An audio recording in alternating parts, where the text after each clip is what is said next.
मुख्यमंत्री पुष्कर सिंह धामी ने अपने एक और बड़े वादे को पूरा करते हुए सेवा मुक्त अग्निवीरों को सरकारी नौकरियों में 10% क्षैतिज आरक्षण प्रदान करने की घोषणा कर दी है। बीते दिनों कर्मी और सतर्कता विभाग ने विधिवत तौर पर उत्तराखंड राज्याधीन सेवाओं में समूह ग की सीधी भर्ती में वर्दीधारी पदों पर सेवा योजना हेतु क्षैतिज आरक्षण नियमावली 2025 जारी कर दी है। अग्निवीरों को आरक्षण देने के साथ ही राज्य सरकार ने शहीद सैनिकों और साथ ही वीर बलिदानों के परिवार के लिए भी महत्वपूर्ण निर्णय लिया है और अब शहीद सैनिकों के परिजनों को दी जाने वाली अनुग्रह राशि 10 लाख से बढ़कर 50 लाख रुपए कर दी गई है। वहीं परमवीर चक्र विजेताओं की अनुग्रह राशि 50 लाख से बढ़कर 1.5 करोड़ रुपए कर दी गई है। साथ ही वीर बलिदानी परिवारों में से एक परिजन को सरकारी नौकरी भी प्रदान की जा रही है।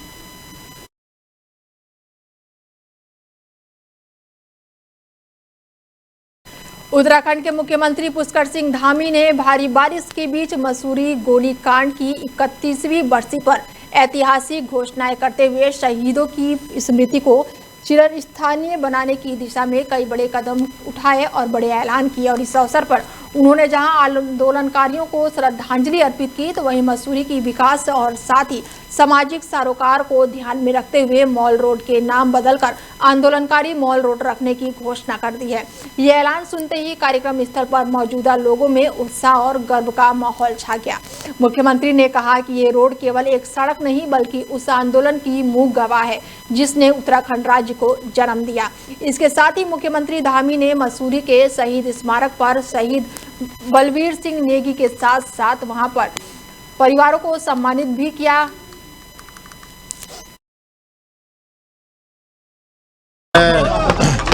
मसूरी गोलीकांड के सभी अमर बलिदानियों को मैं नमन करता हूं, अपनी श्रद्धांजलि अर्पित करता हूं। अपनी उत्तराखंड राज्य की ओर से हम सब उनका स्मरण करते हैं। हम उत्तराखंड आंदोलनकारियों को भी नमन करते हैं जिनके संघर्षों के कारण से हमको उत्तराखंड राज्य प्राप्त हुआ। अटल जी का भी स्मरण करते हैं कि उन्होंने भी अपने प्रधानमंत्रित्व काल में उत्तराखंड राज्य का निर्माण किया और आज हमारे यशस्वी प्रधानमंत्री श्री नरेंद्र मोदी जी के नेतृत्व में लगातार उत्तराखंड को संवारने का काम हो रहा है। हम इस दिन ये संकल्प लेते हैं, ये दिन हमको ये स्मरण दिलाता है कि हमारे राज्य के बलिदानियों ने अपनी जान की बाजी लगाकर हमको उत्तराखंड राज्य के निर्माण का एक हमारा जो स्वप्न था वो पूरा किया। उनके सपनों के अनुरूप, उनकी अपेक्षाओं के अनुरूप उत्तराखंड राज्य का हम निर्माण करेंगे, आगे बढ़ाएंगे, उस काम को आगे बढ़ाएंगे, उनके सपनों को पूरा करेंगे और हमारा हर संभव प्रयास होगा कि जो उनकी अपेक्षाएं थी कि एक अच्छा उत्तराखंड, विकसित उत्तराखंड और ऐसा उत्तराखंड जो हिंदुस्तान का श्रेष्ठ राज्य के रूप में जिसकी गिनती हो, आदर्श राज्य के रूप में गिनती हो, उसके निर्माण के लिए हम विकल्प रहित जो हमारा संकल्प है, संकल्प के साथ आगे बढ़ेंगे।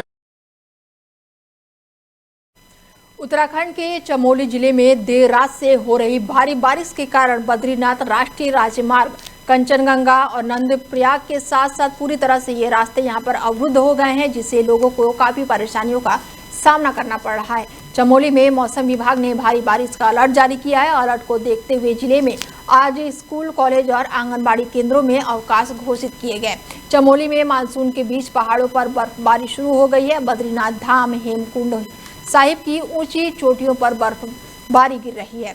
नीलकंठ पर्वत पर भी सीजन की पहली बारिश देखने को मिली। चमोली में आज से सभी सरकारी और गैर सरकारी स्कूल बंद रहेंगे। मौसम विभाग के अलर्ट के बाद से इस संबंध में आदेश जारी कर दिए गए हैं। मौसम विभाग के हिसाब से 1 से लेकर 15 सितंबर तक पहाड़ों में तेज बारिश की संभावना है।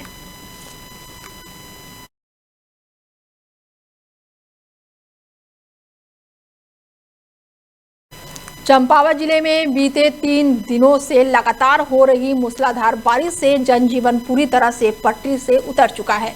बारिश से जहां पर टनकपुर पिथौरागढ़ रोड लगातार बंद चल रहे हैं, जिस कारण चंपावत जिले के पिथौरागढ़ जिले से संपर्क पूरी तरह से कट चुका है।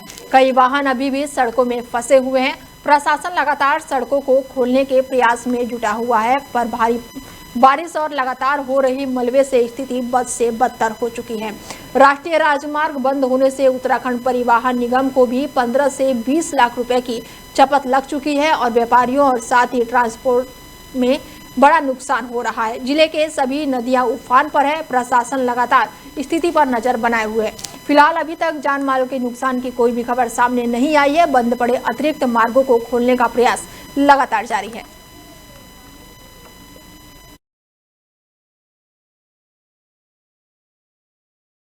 कल रात से सभी थाना क्षेत्र अंतर्गत लगातार बारिश हो रही है, जिस वजह से नेशनल हाईवे 09 टिपन टॉप तथा स्वाला में 2 जगह पे बाधित हो चुका है।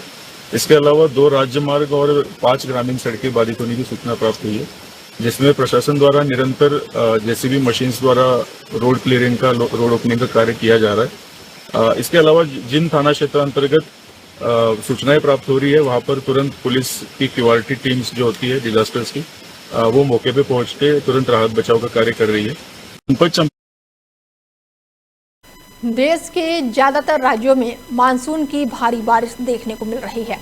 तेज बरसात के कारण पहाड़ी इलाकों में तबाही मच गई है, तो वहीं कई राज्यों में बाढ़ और भारी जलभराव के हालात बने हुए हैं। मौसम विभाग ने आज भी कई जगहों पर बारिश का अलर्ट जारी किया है, तो वहीं हिमाचल प्रदेश और उत्तराखंड में भारी बारिश, बाढ़ और भूस्खलन से 8 लोगों की जान जा चुकी है, जबकि 13 लोग घायल हुए हैं और 2 लापता बताए जा रहे हैं। इसमें से 6 लोगों की जान चली गई है और हिमाचल में और 2 उत्तराखंड में हुई है।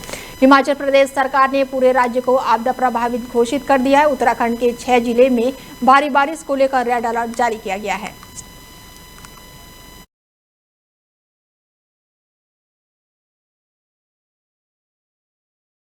लगातार हो रही भारी बारिश को लेकर मौसम विज्ञान केंद्र ने उत्तराखंड के अधिकांश हिस्सों के लिए रेड और ऑरेंज अलर्ट जारी किया है और इस चेतावनी के बाद से मुख्यमंत्री पुष्कर सिंह धामी ने अधिकारियों को 24 घंटे सतर्क रहने के निर्देश दिए हैं। उत्तराखंड के मुख्यमंत्री पुष्कर सिंह धामी ने कहा कि इस समय पूरे राज्य में रेड अलर्ट और ऑरेंज अलर्ट जारी है, जिस वजह से इस समय पूरे उत्तराखंड में आपदा आई हुई है। उत्तराखंड का प्रत्येक जनपद आपदा से पीड़ित है और ऐसे समय में हमारी सरकार, हमारे सभी प्रतिनिधियों का कर्तव्य है कि हम मिलकर आपदा पीड़ितों के साथ खड़े हो और इस समय हमारी जो एजेंसियां काम कर रही है उनका भी हमें प्रोत्साहन करना है।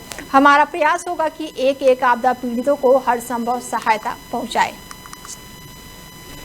2 दिनों से हो रही मूसलाधार बारिश से पहाड़ों में दुश्वारियां लगातार बढ़ती ही जा रही हैं। नदी नालों का जलस्तर बढ़ने के साथ ही पहाड़ियों में भूस्खलन होने का खतरा बना हुआ है और ऐसे में पहाड़ों का सफर जान जोखिम में डालना हो सकता है।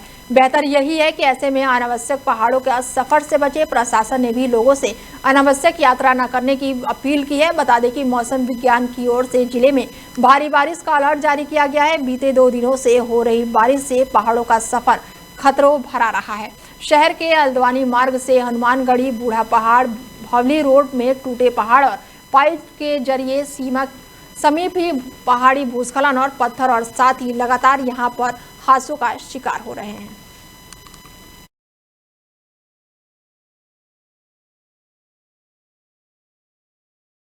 उत्तराखंड में भारी बारिश का दौर लगातार जारी है और इसी बीच नैनीताल जिले में भी देर रात से लगातार बारिश हो रही है। इसके साथ ही बारिश के बाद से नदी नाले पूरी तरह से उफान पर है। रामनगर में बरसाती नालों की वजह से भी कोसी नदी का जलस्तर बढ़ गया है, जिससे मैदानी क्षेत्रों में रहने वाले लोगों को सायरन बजाकर और फोन पर अलर्ट किया जा रहा है। उत्तराखंड में पिछले कई दिनों से लगातार हो रही भारी बारिश ने जनजीवन को अस्त व्यस्त कर दिया है। नैनीताल जिले के रामनगर क्षेत्र में बरसाती नाले और पहाड़ी इलाकों से आ रहे तेज बहाव के कारण कोसी नदी का जलस्तर खतरनाक स्थिति तक पहुंच गया है और आज सुबह नदी का जलस्तर 28,000 क्यूसेक से अधिक दर्ज किया गया।